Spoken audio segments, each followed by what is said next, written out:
Palak paneer curry చూపించబోతున్నాను. నాకైతే చాలా బాగా వచ్చింది. మీరు కూడా ట్రై చేసి మీకు ఎలా వచ్చిందో నాకు కామెంట్ చేయండి. ఈ వీడియో నచ్చితే తప్పకుండా లైక్ చేయండి, షేర్, సబ్స్క్రైబ్ మై ఛానల్.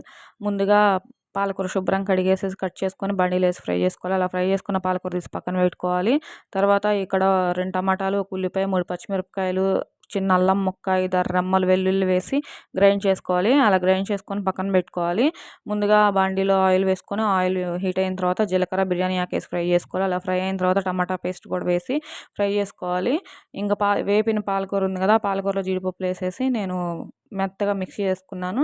ఇట్లా టమాటా పేస్ట్ వేగిన తర్వాత మిక్సీ చేసుకున్న పాలకూర కూడా వేసి ఫ్రై చేసుకోవాలి. అది బాగా ఫ్రై అయిన తర్వాత ఉప్పు, కారం, పసుపు, ధనియాల పొడి, కొంచెం జీలకర్ర పొడి, గరం మసాలా వేసి ఫ్రై చేసుకోవాలి. అలా ఫ్రై అయిన తర్వాత కొంచెం వాటర్ వేసేసి మూత పెట్టాలి. 10 నిమిషాలు ఉడకనియాలి. అలా ఉడికిన తర్వాత మళ్ళీ మూత తీసేసి పన్నీర్ ముక్కలు కట్ చేసుకొని పన్నీర్ కూడా వేసేసి బాగా కలుపుకొని 10 నిమిషాలు ఉడకనివ్వాలి. అలా ఉడికిన తర్వాత కసూరి మేతి వేసి దింపుకోవడమే.